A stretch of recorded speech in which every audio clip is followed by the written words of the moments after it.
Hello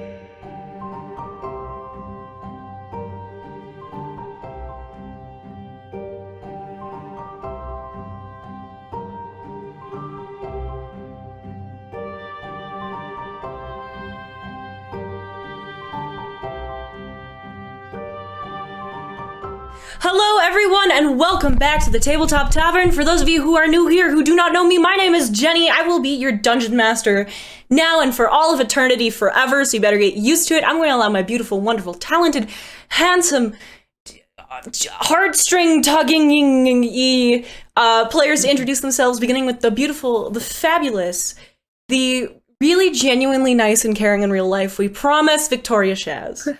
Hi everyone, my name is Victoria and I play Lione LaBelle. Hi, I'm Pippin and I play Ariadne and Kylte. Hi, I'm Doe or Doedir and I play Gris Littlefoot.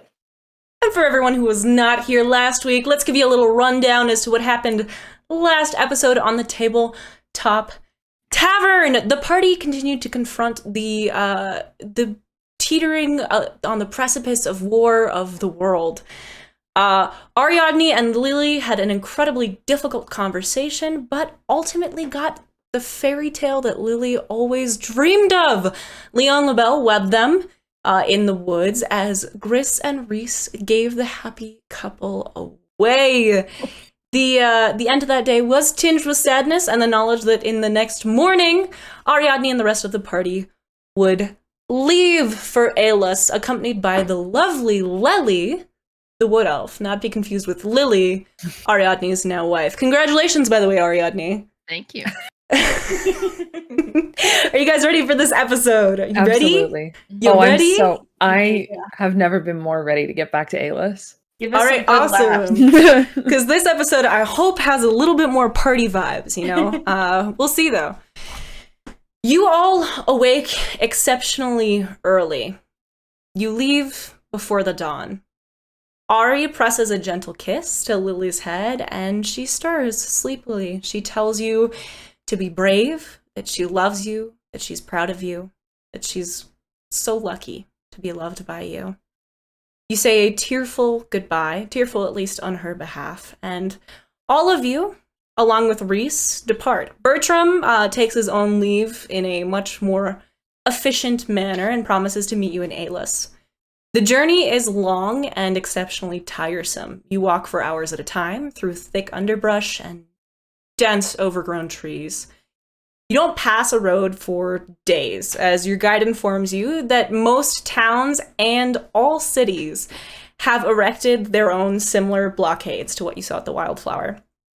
Because of this, she leads you in a wide, sweeping arc through the sea of trees, much of which traverses actually up into Elvish territory. A few patrols stop you, questioning your guide thoroughly before letting you pass. The journey takes a long time, about 5 days. You eat unleavened elven bread along with mushrooms and berries, foraged by your lovely friend Gris from the forest floor. And after those 5 days of travel, you arrive at the gates of the city of Aelus. The guards ask you a series of obnoxiously intrusive questions as to your business in the city, what you're up to, until Lione name drops herself, and you are allowed to pass. Your guide does not enter the walls. I don't want to see this antiviral notification. She seems uncomfortable at the thought, although, Lione, you do offer her a warm bed and a bath at the family manor because you are a lot of things, but you are certainly hospitable. She rejects the offer, turning instead towards the path leading into the sea of trees. When you look over your shoulder, Gris, you catch a glimpse of her as she melts into the shadows cast by the springtime foliage. The wind whistles through the trees, and for a moment, to your ears, it almost sounds like millions of voices joined in mournful song. You pass through Aelus. The area contained by the outer walls is crowded with soldiers and refugees alike. The inns seem very overcrowded as you pass by, but there is not a sense of resignation or fear here the way that there was at the Wildflower. Rather, the crowds here seem to think of Aelus as a safe place. There's like this odd sense of merriment and almost celebration in the air that really does seem at odds with the knowledge that the continent is once again on the precipice of all-out war. Of course, the party is also at the precipice of something incredibly important, a fact of which you are reminded pretty much as soon as you pass through the inner walls. You arrive to find the LaBelle Manor in a state of absolute disarray. There are flowers spilling out the front doors, which are propped open, like probably about 50 servants all trying to string together strange-looking wedding decorations. Lady Luciana LaBelle stands in front of a half-made archway dripping with these white flowers, and you can tell just by looking at her face that she is incredibly disappointed. Of course, this assumption could also be informed by the fact that she is gesticulating wildly and swearing. Bertram is kind of standing behind her, awkwardly clutching a few envelopes, looking like he's going to say something to her once she kind of calms down. Kneeling in front of her, attempting to assemble some kind of weird component that hangs on this really overdone, almost tacky archway, is Marius, who looks like he might be on the verge of tears as Luciana just berates him. Lione immediately calls out, like, as loud as she can, "Mama!" Darling! Oh, thank the gods you're home. I missed you. I've been thinking about you constantly. Why haven't you been here? Oh, everything's been falling apart. Your fiancé does not understand how to plan a wedding. The man can coordinate 800 different battleships from different corners of the continent to attack the same tiny little island, but he cannot, for the life of him, string Leon together gives a her a garland. hug and, like, interrupts her. And it's like, "Mama?" She just sobs in your ear. It's fine. Everything looks great. I was trapped at a blockade. You were trapped in a blockade? But Oh I'm my here baby, are you now. okay? Are Yes, you I'm okay? fine. They didn't. You didn't All get is shot. well. You're okay. You didn't No, get like a I'm cannonball to the Nope. chest. No. You're all right. Do we think that would take Oh my me out? God. It's good. It's good. Yes, Leona's like yes, rubbing her darling. mother's arms. Like, I do think that would take you out. Why No. wouldn't a cannonball to the chest? Bertram said you were fine, but he didn't come back with you, and he made some kind of excuse about how he can't teleport through something, and clearly it was him covering for his own incompetence. No, Bertram is very competent. We just took the long way around. Sea of Trees, scenic route. The sea of... Why were you in the forest? Oh, that explains all the twigs in your hair. Honey, listen. I know. We've only got 2 days, and, well, we were supposed to do your dress fitting and all the finalizing tonight. Obviously, we have a lot more to do than I expected, but I also think that maybe you should take some time to maybe comb it out, maybe take a bath before Don't worry, we go. that's in the plan. Trust me. All right, yes. That's actually pretty high up. And actually, darling, I know that Marius has the whole thing he's going to be doing with Ariadne and all of the boys and everything. But I was wondering if you and Miss Littlefoot would be willing to help me redo everything, because somebody around here is incompetent when it comes to planning the wedding of the millennia. Whatever you want. I'll have you held want. out an arm to Marius to sort of help him up and be like, seems like we got here just in time to rescue you. He leans really heavily on your shoulder with his arm and does like a really dramatic sigh and says to you, Ariadne, I swear to the gods if I didn't love Lione so much. I understand. And I just like pat him, reassure him. Gris pulls out her scrapbook and like frantically flips a couple pages and then looks at the arch and looks down at her sketch and looks back at the arch and she's like, yeah, this is wrong. You're absolutely right. It's hideous. Am I Gris. right? Oh my, it's so tacky. I can fix it though. Do not worry. And Gris like closes her book and like marches in a very goofy halfling way on over to who she assumes has been bringing the flowers, the florist. Leon Always for him, looks well, I think it looks nice. just as Ari does that. Leon kind of like turns her attention to Marius, gives him a kiss, and messages him, "I'm so sorry." He, like, as you go to kiss him, he picks you up by the waist and spins you around in a big cute. circle off the ground. And then just gives you, like, an incredibly passionate kiss on the mouth and goes, I missed you so much. I missed you. You look beautiful. I Even don't. with the twigs in your hair. I think it's nice. I think, you. It's got a sort of rustic charm. I'm going not to used take a to very saying, long, like, very hot bath oh, all right. and get rid of it. I mean, as Thad would say, without me. I mean, you're welcome to join. Oh. Well, I mean, I think I have plans with Ariadne, but I if you're clear free my throat, I'm like, afterwards... Might throw a wrench in those. Well, if you're free afterwards, you know where to find me. Exactly. Whenever you'd like. Yeah. Yeah. Chris marches back over. I take a very strong interest in this archway. Chris marches back over because she forgot Reese, and as she like grabs his wrist to pull him over to the floor, she hears this comment from like this exchange from Lione and Marius, and she's like, ooh. And her eyes sparkle for a moment as she drags Reese across the front yard. Reese like follows after you and goes, "Young love, am I right?" You're so right. We'll do that later. Don't worry. Let's go. Okay. He does like another dopey, horny grandpa grin. Leon points to Reese and looks at Marius and is like, Reese was at Lily's Tavern. Small world, right? Reese was at Ari's girlfriend's tavern, just happened to be there. One of the refugees. Shouldn't have been. Was. Huh. I know. Weird. Yeah, that's small world. You know, every day I consider how much smaller it is. I got a letter from one of my old buddies. He said that he met you. Oh yeah. Leo? Nothing but Leo Redline, Leo. right? Leo was Yes. it Leo? Redline? Yes.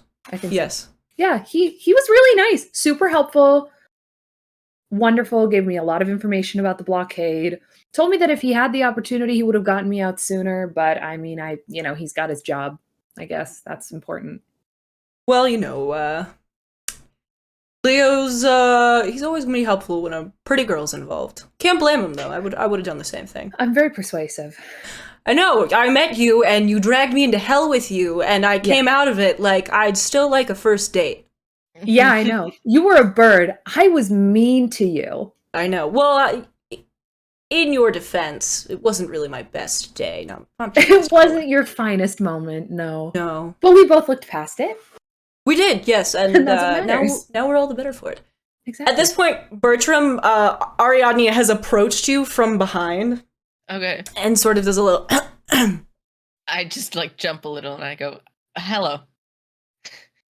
Ariadne. Bertram. It's,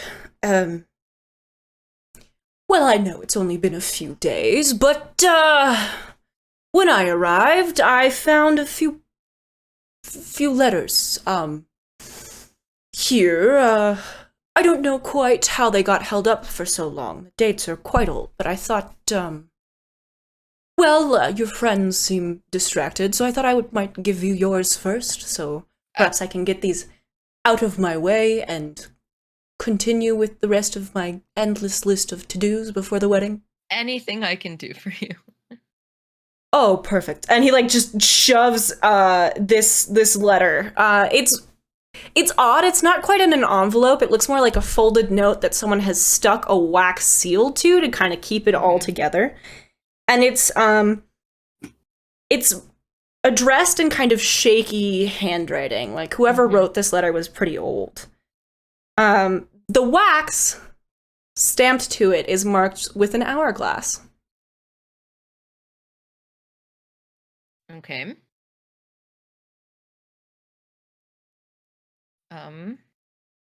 I guess I'll pry it open. I'll read it. Ariadne, I'm sending you this following our trip to the dream world to save your companion Gris's soul. I've had some revelations and, well, I'm sorry your time is so short. Death is never something we want, but it is all of our burdens. Nature universally abhors death, but requires it. Your death is written, as is mine, as is hers. And in the end, we just have to play our parts. Can't do his voice justice, I'm so sorry. It's wonderful. You may face the coming end with anger or fear or sadness. However you feel in the face of death is... Well, it's fair, Ariadne. There is no one right reaction to mortality, but you must accept it. To aid with that, I've attached a few mushrooms that will help you see beyond yourself and free your consciousness so that it might glimpse the universe.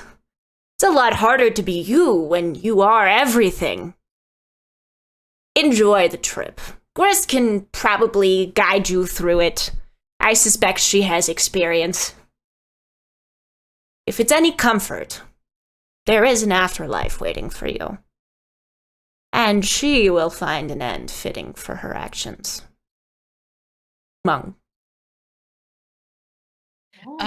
There's a little package attached to the back that's filled with sort of dried mushrooms.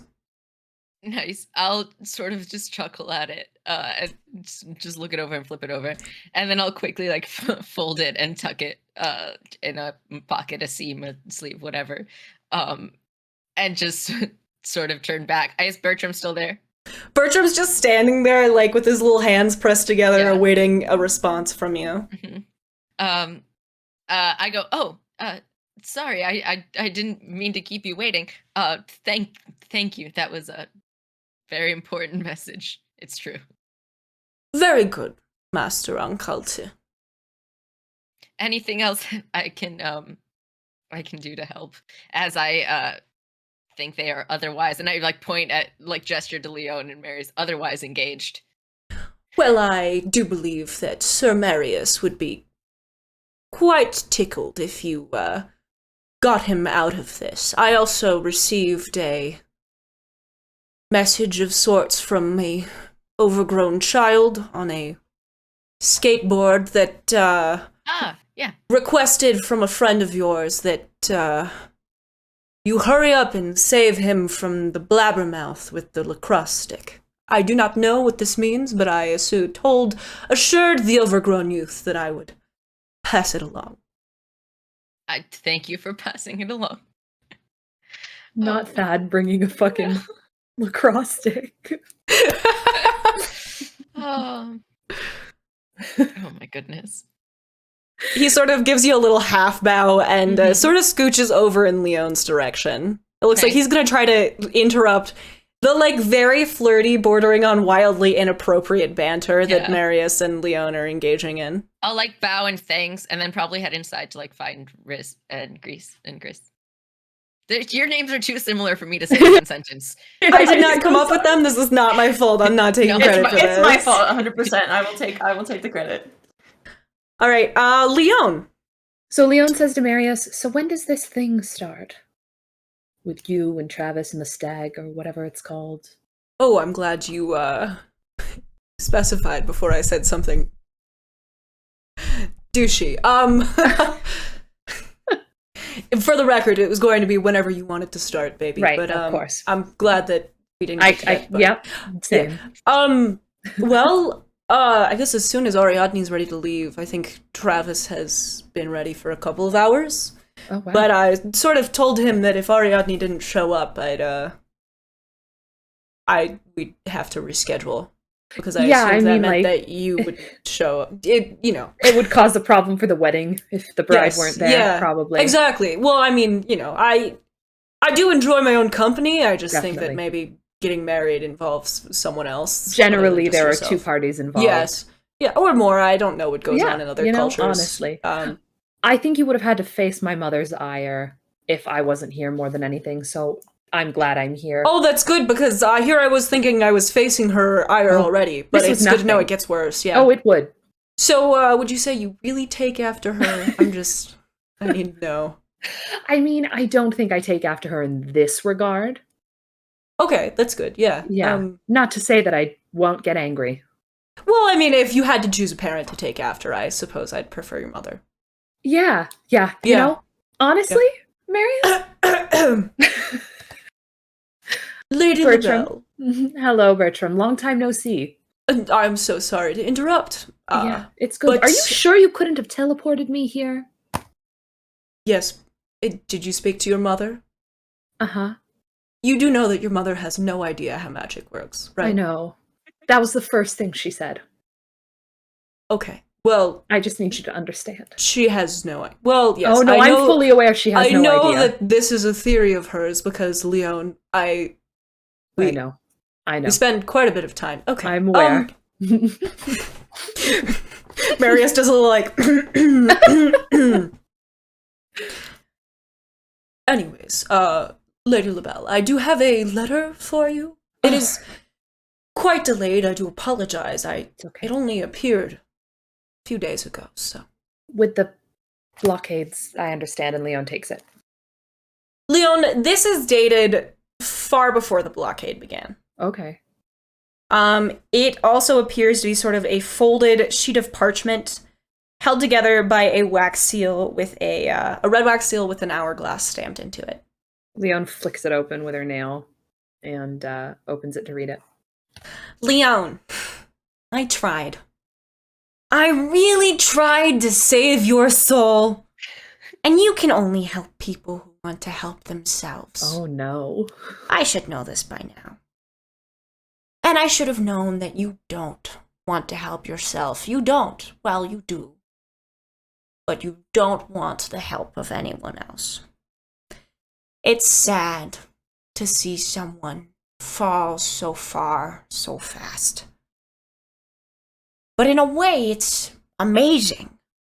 You're like a forest fire burning out of control, beautiful from a distance, awe-inspiring in its destructive powers, terrifying up close, indiscriminate in who it burns. And like a forest fire, you will wind up alone. No one will stay by you, Leon. Not your friends, not your companions, not your family, and certainly not your lover. You have become what your father could not, and in doing so, you might feel like you've accomplished your dream or you're doing the right thing. But to everyone else, we can tell you've only managed to become him in a truer sense than he ever was. It's lonely at the top, Lione. So I made you this. Hopefully, once I'm long gone, you can look at it and remember my words. Maybe they'll get through to you then. Or maybe that's just the wishful thinking of an old goblin trying to save one last soul. Mung. There's a little package attached to this letter, too. Lione takes the package in one hand and burns the letter with her other. She just got torn to shreds by an ancient goblin. She's pissed. No, I wrote it in my notes. I said, Mung rips Lione a new one, and dead. And once the letter is burned, Marius lets out a little low whistle, and he's like, What, some kind of childhood bully or something? You could call them that. All right. Inside of this package is a 5-inch tall goblin doll with a little walking stick in one hand and a pipe in the other. It looks like it's sort of roughly handmade, hand stitched by someone who didn't really know what he was doing, but definitely did it with care. So like the stitches are different sizes, but it holds together well. Can I roll an Arcana check on it? Roll an Arcana check, yeah. Okay. Please hold. Let me load my dead. Oh my god! I almost just called it Dead by Daylight Beyond. Dead by Daylight. One of those days. The crossover of the century, right? I mean, they have the Demogorgon in it. True. Okay. Fuck. That is Leon's the next killer. Great. Yeah. Okay. What's math? 13. Someday I'll be able to do math. There's some kind of spell associated with this object. It doesn't seem particularly impactful to you as an individual. It doesn't seem like it's going to impact you directly unless you take a particular action. You can see that there's some kind of little carving on the body of the goblin when you like kind of like move its tunic down a little bit, but you can't quite tell what this particular glyph does. Leon looks at Bertram. Because he's still standing there, right? Yes. She shows him the glyph and says, what is this? What is this? Oh, I think you should have paid better attention when I was teaching you glyphs, Leon. Probably. Well then, you're a big girl, you can figure it out. And he gives you like a little head ruffle. I really can't. I don't remember, Bertram. That's too bad, Leon. Oh, and he sort of very helpful. Bows to you and then turns Bullshit. in the direction that Gris and Ari were. Ari, you find Gris and Reese kind of, they've torn all of the flowers off of the arch so that it's once again just its bare bones self, and are now carefully weaving together a living blanket of wildflowers and ferns and beautiful like red and gold flowers onto this archway. It looks a lot more natural than the first one, and it's beautiful in more of an understated kind of way. I'll just watch them like make this for a little while, and I go, "That's like really pretty." So, Chickadee, do you remember when we got married? Oh gosh. And Gris like literally puts down some flowers for a second, and she's like, well, of course I remember, but I just haven't really, no offense, I just haven't thought about it in a minute, you know? Oh, it was a long time ago. We haven't really had like a lot of opportunities to think about it. It's true. Ours was very different. And she kind of goes back to weaving the flowers and the wild grasses together. She's like, we had some lovely florals, but it was nothing like this. That's for damn sure. I liked it. I remember looking at you, and you had all that mud on your face, and you had that big smile with that little scar on your lip from you remember, and you smiled at I'll me. raise my eyebrows at Gris. Just like And I thought you were the most enchanting creature that's ever lived. And you know what? I still think that. Oh, Reese. And she kind of beams for a moment, and she's like, I do remember that. I do remember playfully putting a giant glob of mud on your face that maybe trickled into your eye, and I'm sorry about that, but I had to do it. It just made sense. And then I remember a moment where I wiggled my toes in the dirt, and I remembered when we were kids, and I couldn't believe that I'd finally let you trap me. she giggles, and she's like, no, it was a wonderful day, and I've never been more lucky in my life. I have been the luckiest man in the world ever since. Gris kind of just like shakes her head for a moment, and she's like, I mean, you probably would have still been trapped in the dream world were it not for me, so you're welcome. Oh, that's true. That's true. Well, I guess that's got me there, Griselda. Ariadne. Sorry, Yeah. I yes, what? was just taking the opportunity to flirt with my wife. Your wedding was quite lovely as well. I agree. It very much was. I would certainly love to be on my honeymoon right now. Well, Gris frowns and like looks up and into Ariadne's eyes. And she lets go a heavy sigh and opens her mouth as if to say something.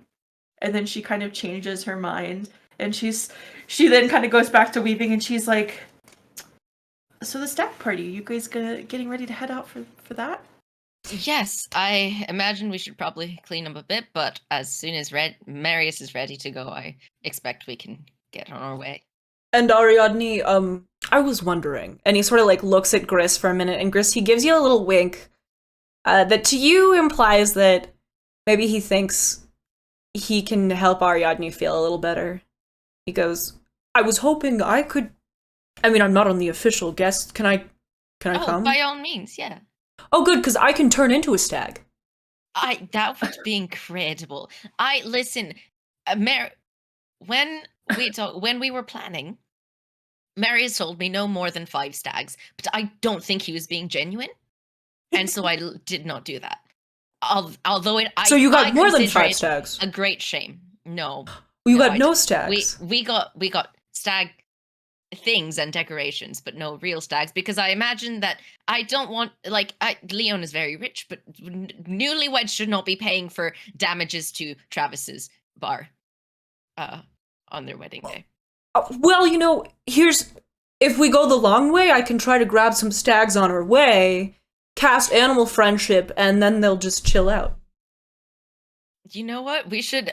We can ask what he wants. This is That like sounds good, that sounds nodding good. enthusiastically at Reese's I agree. suggestion. I mean, you can't have a party named after an animal and not have the animal there. Well, that's what I was thinking. I was going to ask, Gris, do you have any chickens you could bring to, whatever it is you're doing with Lione today? Ooh. I feel like Lione walks over just as she hears Reese say that and looks at Reese and is like, no, Oh, but no. She can cast animal friendship on them, and then I they'll be your don't want friends. chickens in my home. But I was kind of practicing my wild shape because I Griff, honestly haven't wild shaped I into a love chicken and very cherish frequently. you. But I listen, love and cherish listen, you, but I I don't also- want chickens in my I home. made a costume for Twig to make him look like a chicken. It's Twig's really That's already been in adorable. my home, It's and really my cute. mother loves Twig, okay? so Yeah, Twig your mother can be is there. right, yes. Yes. I can't wait for you to see his costume. Much Chickadee, to my own personal can you chagrin. keep Twig in the costume so that when I get back... Absolutely. Perfect, all right, You yes. have to see our son in his Yes. little chicken costume. It's got I'm the, sure the he'll look rooster so handsome. ruffles Oh. and just a little. There's a little. God, well, he's I so mean, cute. He's he's so a- cute. Oh my god. I'm he's so happy. fluffy. This is the only thing I've ever wanted for us, Gris, and now we have it. I know we have a child. We have a child. As you two say this, Bertram kind of appears behind Lione and goes, Lady Littlefoot, Bertram, it's good to see you. it is quite lovely to see you as well, Lady Littlefoot. I have a letter for you here. It sort of got lost in the mail, but it's here now, and I thought perhaps you would like to read it. Oh, Gris kind of like jumps up from. She's probably sitting cross-legged on the ground weaving this, and she takes it from Bertram and kind of looks at it and turns it over in her hands for a second. So this is a letter affixed to a little box. The box is made out of rough-hewn wood, closed with a latch. The letter is sort of held in place by quite a bit of twine, sort of messily strung onto it, and is sealed with a red stamp, with an hourglass, kind of stamped into the wax. Gris kind of like looks at the letter for a moment and then looks up at Bertram and she's like, "Thank you, Bertram. I know you probably have a lot to do, and I'm sorry." Thank you, Mom. I appreciate you dismissing me before you read the letter. She nods enthusiastically and she's like, "I remember reading about it in one of those what was it? She looks at Reese for a moment. Etiquette books. Yes. I just look over at Bertram and I go, "You're not in my employ. You have agency." Very good, Master Occult.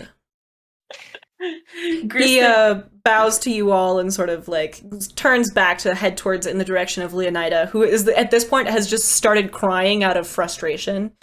Lione, as you look over towards your mother and sort of look like you might move in her direction, Bertram just like shoots you a little head shake to kind of tell you that he'll deal with this himself. Oh. Cast message and is like, thank you. Gris welcome. kind of Yeah. holds up the like letter and box and shows it to Ari and Lione and like raises an eyebrow.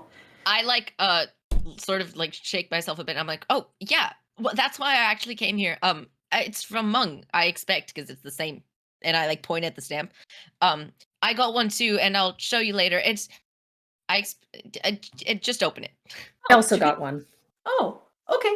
Yeah. And Gris kind of like peels off the wax seal and opens up the letter. Gris, you try too hard, you know that? You pour so much energy into making others happy and keeping the peace that you forget that sometimes chaos is the natural order of things. Gris frowns.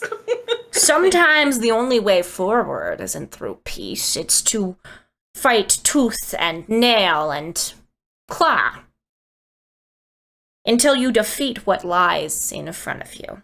I don't think you can do anything to stop what is coming now. It's far too late for any of that. But it does not mean you cannot make a stand and acquit yourself of your inaction. They need your support, not emotionally, but physically, and I'm sorry, Gris, violently. She was the ocean.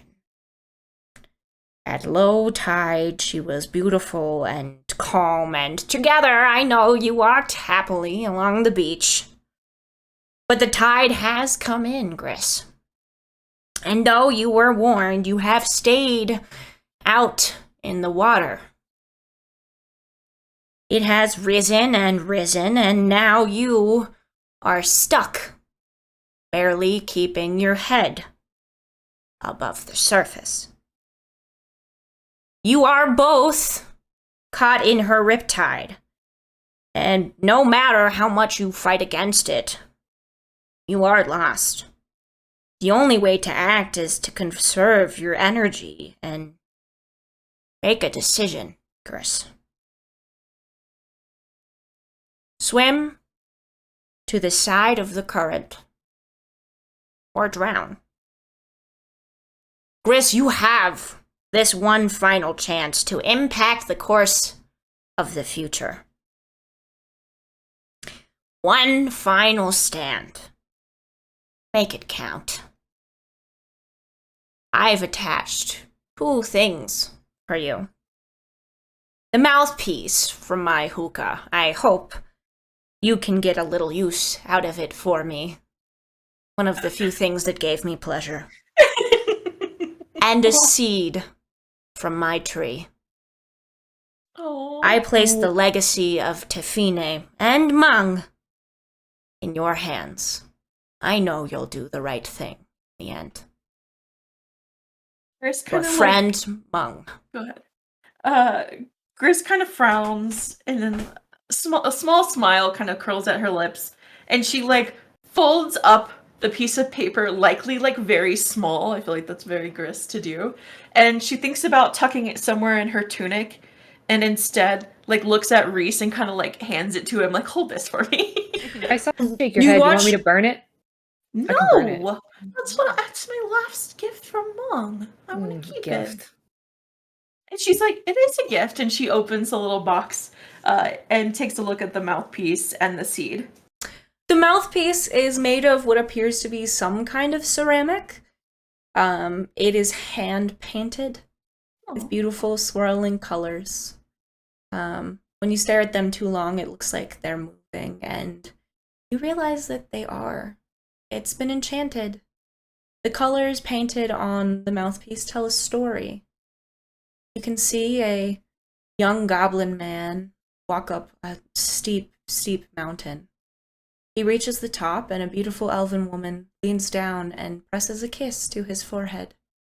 The scene explodes in swirling, beautiful animated colors, and these colors come together to form the image of a tree. You can see the goblin move into the tree with the elven woman by his side. You can see the tree catch a light in a lightning storm.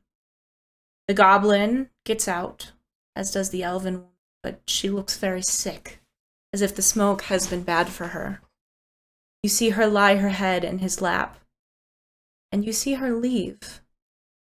You can watch her spirit leave her body, but her spirit leans next to him, helps him up, gives him a walking stick carved from some of the burnt bones of the tree, and you watch him move back to that same burned out tree and rebuild his life without anyone he had in the first place. I think tears are probably welling in Grissa's eyes as she sees a little bit of parallel from this story to maybe her own. And she takes a second and clutches the mouthpiece before placing it back in the box. And then she doesn't touch the seed, she just kind of looks at it in awe. And she swiftly It's a beautiful little seed. It's gonna grow so big. You can tell just by looking at it that this seed has been perfectly preserved. It looks almost ancient, but you know that with a little bit of TLC, it will grow very quickly. She kind of beams and closes the box, and this time she turns like directly to Reese, and she says, I can't take care of this right now, and I need you to protect this with every ounce of your being, Reese Littlefoot, and holds it out to him.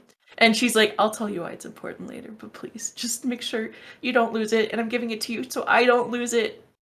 And she just holds it out. Takes it and tucks it into his breast pocket, and still holding your hand, presses a little kiss to it, looking directly into your eyes. He kind of smiles I at promise you, Griselda Littlefoot, Thank I you, will baby. guard this with my life. I know. And she squeezes his hand and kind of like looks down at her feet for a moment before turning to Ari and Lione, and she's like, well, Do I happen to, like, did I get to see that it was a mouthpiece at all? You saw that it looked like some kind of smoking accessory, and that was Okay. kind of it. Well, then after they have their moment, I just, like, look at Gris and I'm like, well, I guess that makes sense now. And I, like, pull out the little packet from my pocket. And I'm just like, this is my gift. He said you'd know what to do. And so I guess he's trying to make me feel better, which it's probably not going to happen, but at least we can get fucked up about it. Chris's eyes go wide and she like holds out her hand for the packet. Can I give it to her. Can I do a medicine check? Are these like special mushrooms? You can. Okay. You can. That is 8 + 8, 16. You in the forest call these Eternity's Helpers. These are particular mushrooms that grow that are very toxic and do eventually result in death. However, they function to sort of put a stop on the nervous system and prevent pain, and also kind of stimulate the release of pleasure hormones, and so they will make you very happy.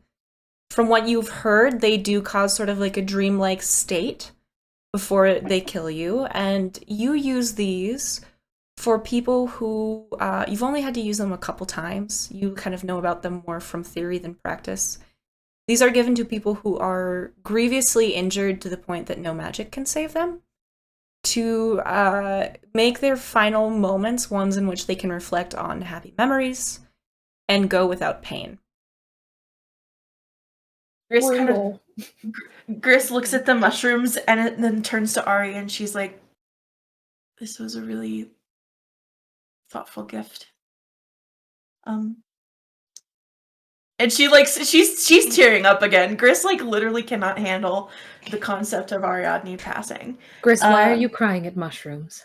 Because these are mushrooms. It's Gris. Why wouldn't she cry? No. That's a fair point, Ari. This is not normal. Happy Gris crying at mushrooms. This is sad Gris crying at mushrooms.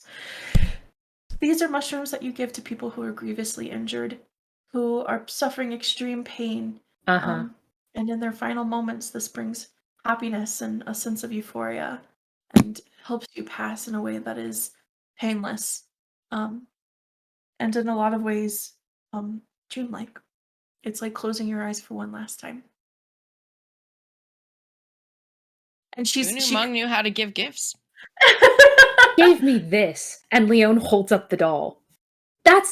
This is just creepy. Is that Mung? Yeah, good. It is. I like it. And Lione hands it over. There's a glyph on it. I can't remember what it is. Bertram wouldn't tell me. I think it's some sort of punishment. I'm a very intelligent person. I've done a lot of studying. I have a very big library. But I don't remember. I just do magic. We know you do magic, Lione. I know. We know I you. know. I just do the magic. Can Gris hand it to Reese to see if he recognizes it, since he's big scholar brain? Yeah, you can hand it to Reese. So Gris hands it to Reese, and as she does that, she turns to Ari and says, will you trust me with this? I'd like to grind them into a powder and make them something easy to digest when you're ready. By all means. She kind of nods, and this one she does tuck into like the belt pocket of her tunic to keep close and remind her. Okay, then definitely add those to your inventory. Okay. If you haven't added your gifts to the inventory, do that. Okay. Reese takes the little statue from you. He examines it for a moment and then laughs.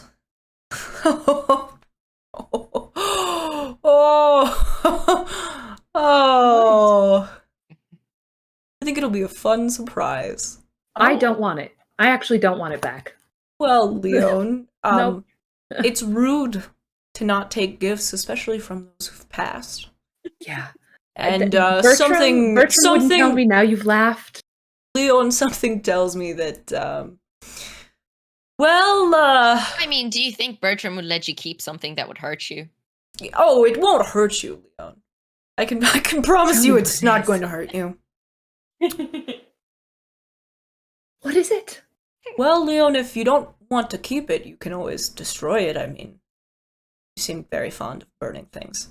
I feel like that's This is probably when it's gonna do the thing that it's gonna do. Oh, That's probably Well- what Mung wants me to do. it might be the best way to find out what it does, then, Hmm. right? Leon takes it back, puts it in her bag of holding.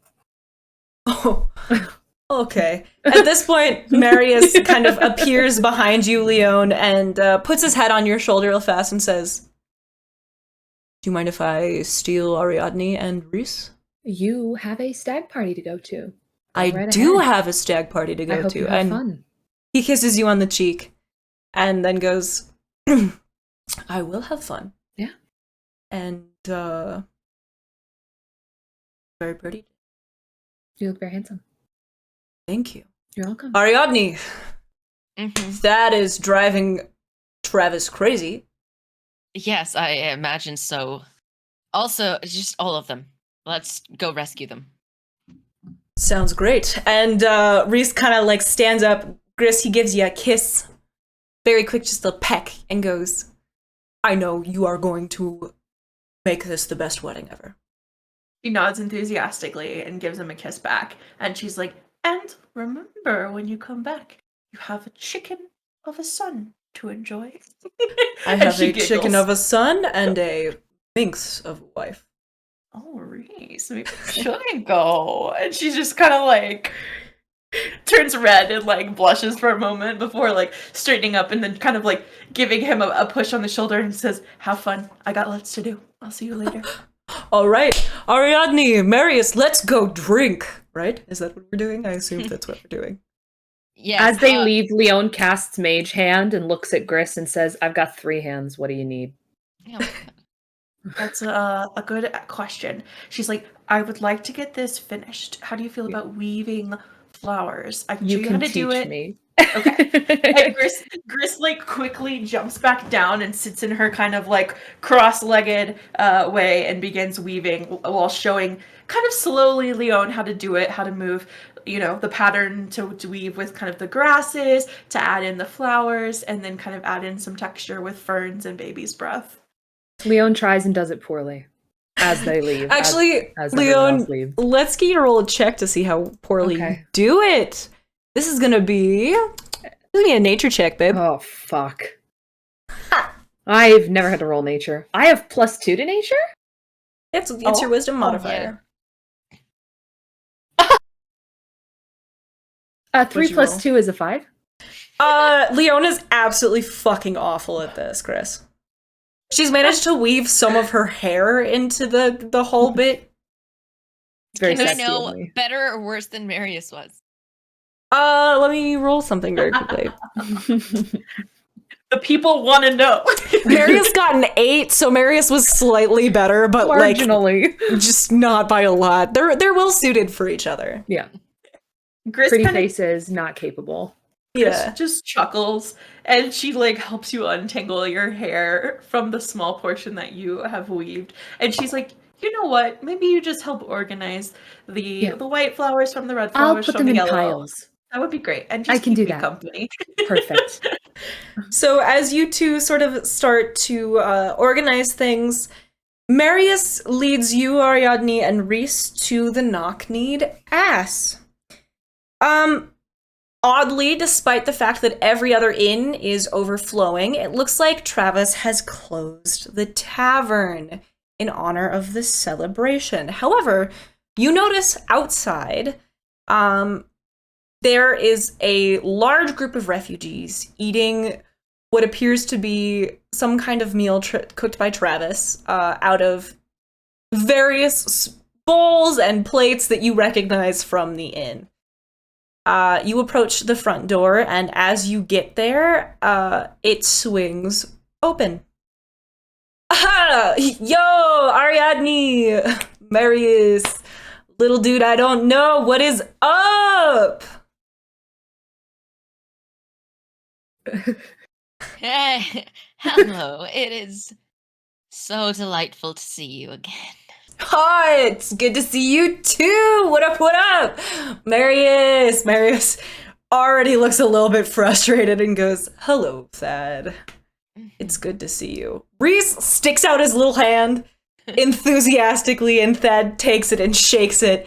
And Reese goes, oh, you got a good, strong handshake. That's good. Good. Enthusiastic. I like that. I like that a lot. I just look between them both. I'm like, thank you for the greeting. Do you want to let us in? Oh, yeah, of course, yeah. Hang on, man. Yo, Trev! I told you not to call me Trev. But like the skinny kid with the skateboard earlier called you Trev. I told him not to call me Trev. Travis appears and sort of like, you can see him just take both of his giant hands, lift Thad up off the ground about 2 inches and move him to the side. Oh my god. Marius steps through the door and the rest of you follow. Thad looks like he's decorated Travis's tavern. Ariadne, you actually sent instructions to Travis a while ago with how decorations were to be done. Travis wrote you back to say there was no way in hell he was doing any of it, but you have to assume that Thad did it because they're just a little bit frattier of decorations than you would expect from Travis. Yeah. It doesn't look like either of them bothered to catch actual stags, but there are antlers mounted on the wall. Just a bunch of weird deer-themed decorations that someone's put a lot of effort into. There's also a single table has been pushed to the center of the tavern, around which there are sufficient chairs for everyone. Travis looks a little guilty that they're all far too tall for Reese. And there's, in the center of this table, just like tankards upon tankards upon tankards of ale. You also see a set of throwing darts next to the ale. In the corner is a bard. You don't really recognize them. They appear to be a traveler of some kind, but it does seem that Thad has paid them a significant amount of money to play the same song over and over again. Wait, what kind of song is it? Would you like to roll a perception Yes. check to hear the Yes. song? Oh my god. I hope it's like 90s boy band, but Bard edition. I Nat 20 want plus you 929. back. You got a nat 20. All right. This song is... It is a horny bard song. Uh-huh. You are familiar with horny bard songs. There are quite a few horny bards out there in the world, but this song appears to have been specially written. It is about a beautiful, thick... The way that the bard phrases it is, well-endowed, fat-bottomed woman of elvish descent. It's Fat Bottom Girls by Queen. The bard sings of her beauty, her power, how she sets the hearts of those around her alight, the same way that she burns down those who oppose her. They also sing quite a bit of her riches and how the only thing she is more than beautiful is powerful. It sounds like maybe Thad commissioned this bard to write a song about Lione, but didn't really give him a lot of information. Marius listens to about 6 bars of the song before he just throws a handful of gold at the bard and asks them to shut up. Oh my god. So good. Travis sort of awkwardly looks at you and goes, well, it's good to see you. So I do not know what a human stag party is. Orcs, we don't do stag parties, so I don't know why I use the human modifier. this has been explained to me by Tyler in about 3 sentences, and Maxilla, who hadn't heard of it before but did her best. So what I gleaned from it was we get very drunk, and we just kind of go from there. Yeah, that sounds about right. I think it's basically meant to be like the last night he's not married, which is okay, but it's supposed to be the happiest day of your life. I don't understand it either, but I'm not opposed to the free booze. So, speaking of which, I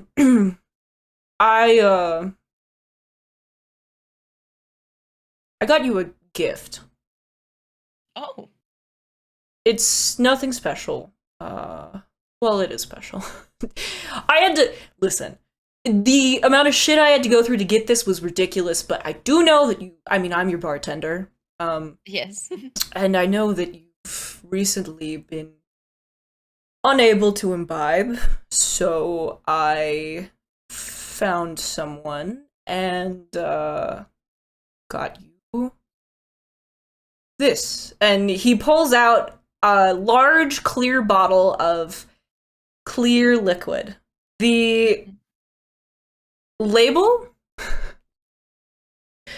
reads Draconic Vodka. He goes, now, normally I don't think even this would work, but I did, I have a friend, Hannah Laura, and she has a terrible wife who I hate named Elisara. We met her, and we met her at the card game thing. Oh, yeah, okay, yeah. So, Elisara, I sort of contracted her help in this. Anyways, this will subvert any, natural defenses you have to poisons. I just look at him and just like stupefied, and I put a hand on each of his giant shoulders, and I go, Travis, I think this is the best gift I've ever been given. I know you didn't write friend in the letter, but thank you, friend. You're the best regular I've ever had. And you're the best bartender I've ever had. Thanks, that actually means quite a lot. Anyways, I know it's not your stag party, but I did Marius a favor as a gift, so. No, beyond, and I'll gesture, I'll open up sort of to include Marius, and I'll be, besides, it's gotta be a fair fight. Marius is like, oh, yeah, I guess that's true. Well, here's the thing, Ariadne. We've never had it so that we can, drinking contest on the same level. I'm down for it if you are. I guess you'll have to put your trust in this, but I am. Awesome. You guys want to play some drinking games? We're going to do a couple of con throws here. Oh my god. I'm so pumped. Alright, so I'm going to have Marius, Travis, and Reese are all going to do con throws. Thad has sort of taken up a chair in the center of right in the middle of the table, and he's holding a lacrosse stick over one shoulder, and he goes, you guys have as much fun as you want tonight, alright? Listen, as the younger brother, it is my duty to be your official carriage driver. You want to go somewhere? Thad's got you. Oh. Marius gives him like a big slap on the back. Yeah, I'll give him like a little bow and go, thank you for your sacrifice. You got it, bruh. No problem. Oh my god. Travis looks at you, looks at Thad, and hands Marius a large tankard, looks at Reese for a moment, pours half of a tankard that's just pours it down his own throat, and then hands Reese the half of the tankard. And let's get some con throws. We're gonna do... Playing con or saving? This is gonna be a con saving throw. Just checking. Travis is so hard to get drunk. Oh, Marius is so hard to get drunk. Okay. What'd you get? Reese is gonna 16. be destroyed. Alright, so Reese is already a little bit drunk. You and Marius seem to be on about equal footing here. This is the first time you've even felt remotely tipsy in months. Yeah. This is a feeling that, well, you've missed. And Travis goes ahead and pours everyone another round and goes, All right, let's see. What do you say? Like, how do we? To What? to do I do, Marius like, and his beautiful bride. I don't. To Marius and his beautiful bride. Marius is like, to me and my hot wife. Mm-hmm. Love that. Reese got a 6. Reese is drunk immediately. Oh. Travis, as a longtime bartender, immediately cuts the man off. Yeah. And gives him just like a chicken drumstick, which he sits happily on the floor and begins to eat. What'd you get? Give me a moment. 14 plus 7, 21. All right, so you got a 21. Travis got a 20. Marius got a 12. Marius is getting a little drunk. Travis is gonna go ahead and pour himself 2 drinks for every 1 drink because the man's got a ridiculous con modifier. So I gotta roll this. So, and then let's have you roll 1 more con check there. Okay. My dear. We're gonna give you disadvantage. Disadvantage. Okay. That's that one. All right, everybody is drunk. You are all hanging out around the table, kind of just chatting with each other. Travis and Marius are in a discussion about, it sounds like they're just talking about how much they love women who could kill them. Mm-hmm. You didn't realize that this was such a common hang-up for, like, big, strong men, but it appears to be something that they're really into. Reese has Understandable. taken a chair and dragged it right next to Thad and appears to be giving him really complicated life advice. Oh.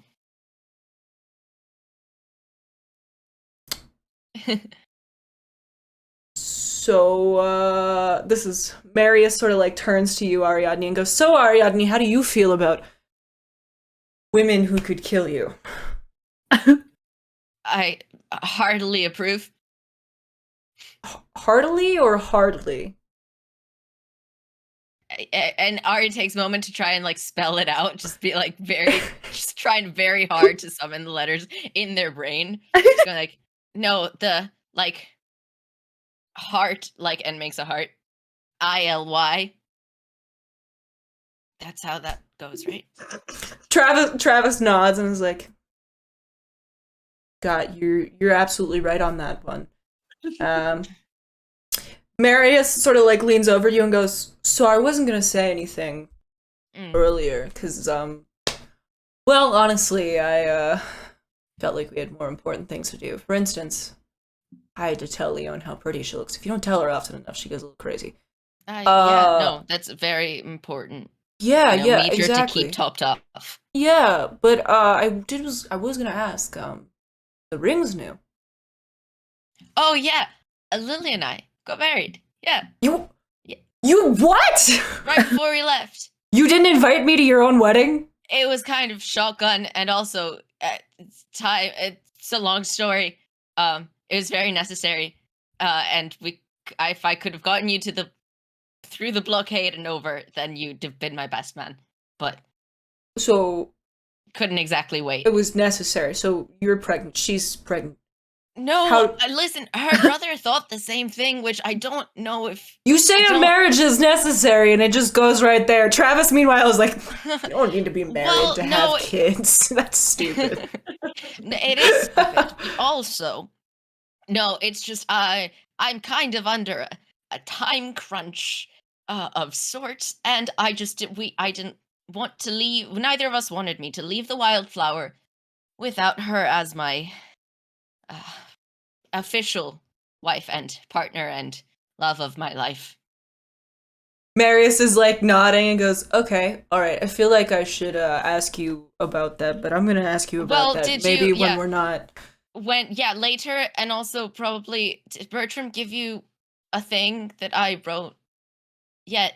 Because that would also make sense. I haven't opened it yet. Should I open it? You don't have to worry about it. No. It's we could make Travis read it. That's always kind of fun. Travis punches him on the shoulder a little hard. I'm gonna need to roll a. Yeah. Oh, I'm no. like, yeah, you set yourself up for that one, man. Holy shit! Wait. Oh no! Don't kill All Marius. right, Marius takes 10 bludgeoning damage because Travis has a plus 14 attack modifier.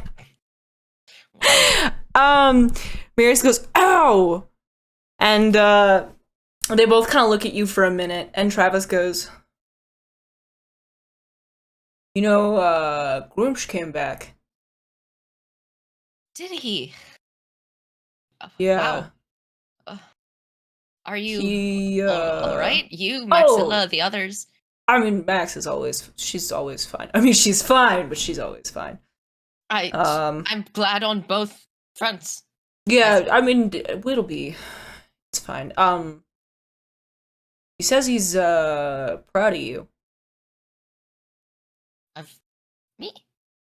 Yeah. And it's just point. Orcs, our whole thing, you know, is, go out in glorious combat or you don't go out at all. Marius, like, looks between the two of you and is like, what the? Yeah, and Ari just lets out just that, like, a cackle, just, like, absolutely caught off guard. I'm like, well, I couldn't, you know what? I'd tell him thank you, I guess. But it's a good joke. It's a great joke, even. But I go, I suppose if someone's going to be proud of a death by glorious combat, that would make sense that it would be Grumsh.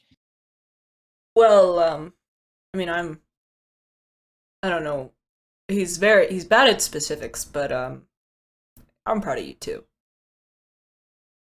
Ari, like, is gonna, like, grip the edge of a table, basically, just, like, take a moment, and, like, their heads probably spinning No, bit. it's not like, I mean, like, you're my regular, I'm your bartender, we have, like, a bond, it's just, No, that means a lot, and, you know, you didn't have, and I, like, lean back, and I'm like, you didn't have to say that, but I might not have gotten another chance to hear it, so I'm really glad you did.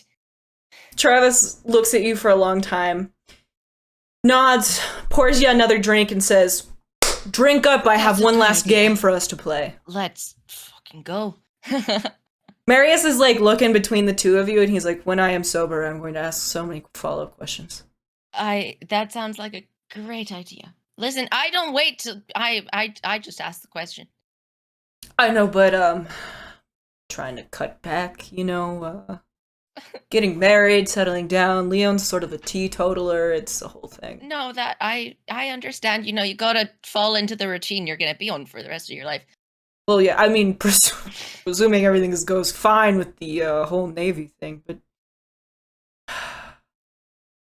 sometimes, you know, Ariadne, sometimes you get called to something, and it would be easier to be a coward and stay home with someone that you love, whatever, but, well, I'm not really a coward, Ariadne. I don't know about you. Unfortunately, I don't think I am either, or I wouldn't be here right now. I feel like yeah. you need to talk about something.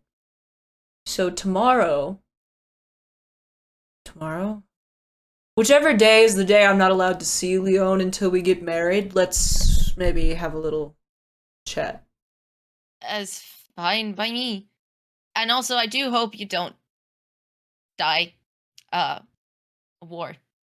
Like, glorious combat and all that, and I'll, like, gesture to Travis. Travis does, like, a little fist pump and goes, glorious combat! Yeah, but I'm like, do you know what's even better than glorious combat? It's surviving glorious combat, because it makes you look very hot. That's true. Ladies, they love scars, you know. They do. Leon loves scars. I got one, like, right here. She's really into. Anyways, I remember you don't need to. Yeah, she's.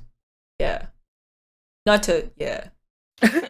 Travis, we were gonna play a game. Travis at this point has pulled out a bunch of darts and it hands one to each one of you, including Reese and Thad. And points at the quest board across the bar from you, where people tack various things that they want done around the city. Every inn has one of these. And he goes, all right, so here's what you gotta do, okay? You gotta you take the dart, and you throw it. And whichever dart actually hits something, we're gonna go do that right now. Oh. Okay. Who's going first? Marius just hurls the dart at the board, and it sticks into the frame of the board itself, but doesn't stick to any of the quests. I go, it's good try. Travis looks at the dart and says, yeah, I'm not going to throw this. I don't want to put any holes in my walls. That would make sense. And you trust me too? No offense, Ariadne, but you're kind of shrimpy. No, I'm not, we go fast, monks, and I like point at grab the robes and sort of pull at them. I'm like, we go fast, not hard. Exactly. So just throw the Yeah, okay. And I'll put it right in front of my view, and I'll probably like an idle animation, just kind of go back and forth for a bit, and then just reach all the way back, and then just throw it as far and straight and hard as I can. Roll an unarmed strike for me, please. Okay. Just an attack for that. I can't. We go 5 plus 10, 15. All right, awesome. Can I get a D8 roll? Yeah. Just a D8 or just a D8, no modifier, just a flat D8. 8. Okay, got an 8. All right. This is actually perfect. You approach the dart board, the quest board. The quest board. Yes. Your dart has lodged itself firmly in the middle of an advertisement. Great. Can I read the advertisement? Yes, you can.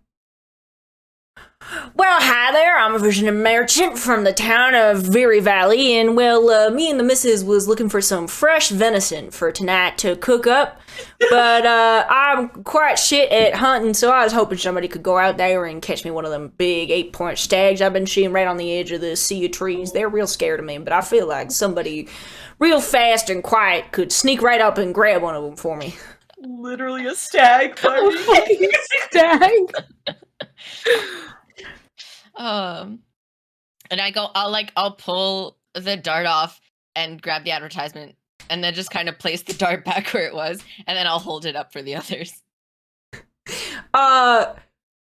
Marius, Travis, Thad, and Reese approach you. Reese kind of trips over his own feet, and Thad takes the note, reads it, and looks down at Reese and goes, I actually think I'm gonna walk the little guy home. I think that might be a good idea. Also, oh no, I'm fine. Right. Oh, actually, you should take me home because that's where my really sexy wife is. And I'll kneel down and I go, and your chicken son. You have to and see my your chicken. son. I have a chicken son. That literally reaches down and picks Reese up, and Reese wraps his arms around Thad's neck, and Thad is like, "Yeah, I'm gonna take the little guy home." And thank you. Thad, you're very, very helpful and considerate. Thank you. You got it. Yeah, hell yeah. Yeah, I am. Yeah, that's what they say. Thad, he's really helpful. Marius slaps him on the back and kind of pushes him towards the door before turning to you and saying, so what are we doing? What you got? Someone needs venison hunted. For a nice... We're gonna hunt stag on my stag party? Yeah. This is maybe the second greatest night of my life. I should hope so.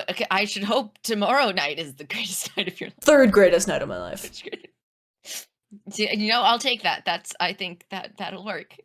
If it makes the top 10, I'm glad. Well, and I would have to say, it's close for second, but only because I can't really tell you about the second time. Gentleman does not kiss and tell. I'm glad. That's exactly what you should not be doing. Yeah. Anyways, everything about Lione aside, let's go kill a stag. Travis locks up the bar, and the three of you sort of stumble out the gates, out the outer gates, just outside of the wall. You can see, with your beautiful elf eyes that can see in darkness. What do your elf eyes see? What do your elf eyes see? You want to roll to prefer what your elf eyes see? Do you want to know what Roll my elf eyes perception. see? 9 + 9, 18. Well, so you are aware of the curvature of the earth. The earth is not flat to you. No. However, you have good eyes, and you're really used to the forest. You can see in the brush of the forest the sleeping form of a stag. Oh, okay. I'll put a hand on each of their shoulders, and then I'd like to stop them, and I'm like, shh. Two giant men look down at you. And then I'll like point my finger at the sleeping stag, and I'm like, look. Marius can't see shit. Travis sees exactly what you're talking about. Okay, Marius with his dumb human eyes who lost his night vision when Lione cured his lycanthropy. Damn Very it. sexy of her, if I do say Yeah. so myself. That's what Mhm. Marius would say, yeah. Uh-huh. Travis looks at you and goes, I have an axe. Do you have something? I have have, my like, a bow? sword, and I have the ability to be very small and very quiet and very shadowy. Roll At a night. stealth check and then an attack roll. Okay. I think Presuming that drunk you Ari is pass my it. favorite. Mm-hmm. Drunk Ari, also you have disadvantage on stealth because you are Okay. drunk. It's been a while since we've seen drunk Ari. Mm-hmm. I missed drunk 5 Ari. + 10, 15. All right, so you approach the stag. It stirs slightly in its sleep, but does not move. Okay. And you said an attack? Yes. With my short sword or with? Yeah, short sword. Okay, just making sure. I don't know what you want. I won't make you unarmed strike a deer to death. That's I was rude. gonna Could say, you I mean, like, imagine? I'm glad Gris doesn't. Ari just punches a fucking stag. Yeah. 10 + 12, 22. Jesus. All right, so the stag, you kill it handily. You actually hunted a lot when you grew up in the woods, being a wood elf. And Travis picks it up with one hand, and the three of you carry it back into the wall. The guards look like they're about to ask you a question, look at a giant orc man carrying a carcass, and seem to think better of it. Marius shoots them like little finger guns and winks. Travis turns to the two of you when you enter the outer walls and says, maybe you two should head back, and tell you what, I will prepare this really nice and drop it off tomorrow. Thank you, Travis. That is so sweet. You are very welcome, Ariadne. I'll see you at the wedding. Yes, I at least so far, I think so. I think we're gonna make it that far. Yes. Awesome. Marius is like, you'll see me at the wedding because I it's should hope my so. wedding. Yes. And I'm marrying just the most wonderful. Ari, have you seen her? Have I You've seen seen her, Have right? I seen Leon? Like you've Yes, seen, I've seen Leon. and you've seen her in like the boots and right And yeah, the the pants thigh highs. and I mean, yeah. I'm not gonna. Yeah, I mean, yes, yeah, you know what I'm talking about. yes. Yeah, that she's gonna be my wife. She is gonna Ari. be your wife. Yes. All right, it was nice to see you, Trav. Travis is like, please stop calling me Trav, and returns to the tavern. He does look over his shoulder and yell, "Thanks for covering the refugees' meals, Marius. We didn't really have the money to make the stock pan out." And Marius shoots him 2 thumbs up and is like, "I will send you twice as much gold tomorrow, my man." Mm-hmm. Turns to you and says, "Let's go home, Ariadne. I have a beautiful to me." Let's get you home. Lione and Gris, you two spend all night stitching together flower garlands of varying length. Leonida has worked herself into a fit. No, not Leonida. I'm so sorry. Luciana has worked herself into a fit. And, but she does come in, sees the arch for the first time, Gris, bursts into happy tears, picks you up off the ground, and kisses you on the forehead repeatedly. Gris is like, it's no problem. I am just doing what I do best. And she kind of tries to pull away a little bit. Luciana sets you back down and goes, maybe I'll actually get to sleep tonight. It's been so many days since I slept last. I've just been staying up and redoing everything. I'm going to leave everything in your very capable hands because I got a chance to flip through the scrapbook, and let me say, you are a genius. If my daughter didn't have you, she would have the most hideous wedding of all time. I never got married. I was engaged to get married, but I never got married. And because of that, I never got to plan and throw a wedding, so I didn't know what mistakes to make, and she wasn't here to try on the dress. Thank you so much for helping with that, by the way. I know that she's hard to get to stand still. The vines were a very good trick. I appreciate that. She, like, lays down on the fainting couch next to you and falls asleep immediately. Gris looks for, like, a throw blanket and tosses it over her before sneaking out to Lione. And she's gonna turn to Lione and be like, I'm sorry this isn't, like, a thrilling hen party, but... Gris, there's too much going on for me to want a party anyways. Gris kind of just nods. Although... Bertram appears behind you, as he is wont to do, and he's holding a little tray with 2 glasses of champagne. He says, I thought perhaps, I know you don't drink particularly often, Lione, but it did seem unfortunate that you didn't get your own hen party. So, I thought perhaps you two could throw your own. I would agree. Lione takes both glasses and hands one to Gris. Gris takes it and, like, holds it up to Lione in kind of a cheers. And then Lione takes clinks and a takes a sip. And she's like, well, we have some time before the men return. What do you want to do?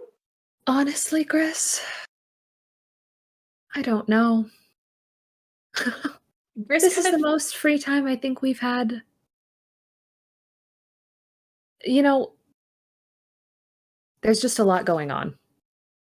Gris nods enthusiastically, and she's like, what if I just do your hair? We can figure out how to do it for tomorrow.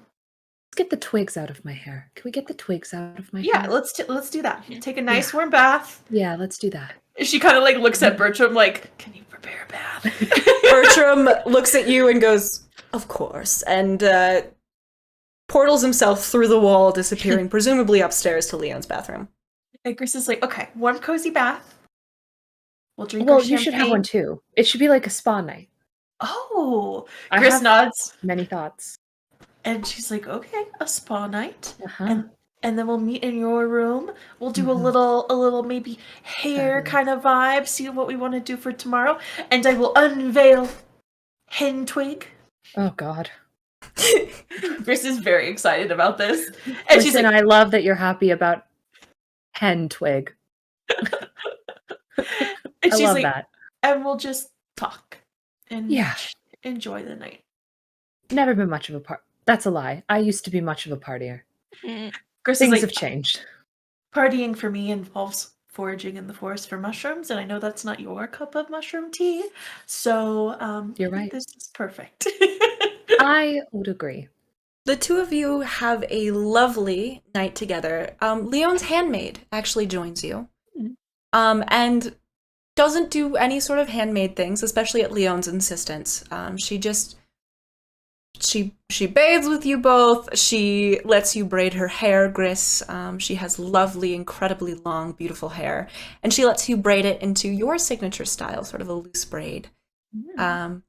You all drink tea that Bertram brings and have a lovely and relaxing evening. At some point, you hear a loud crashing downstairs, and you peek your head out. Ariadne and Marius appear to be wrestling, but sort of like halfway wrestling. They're also kind of just like, it looks more like a play fight.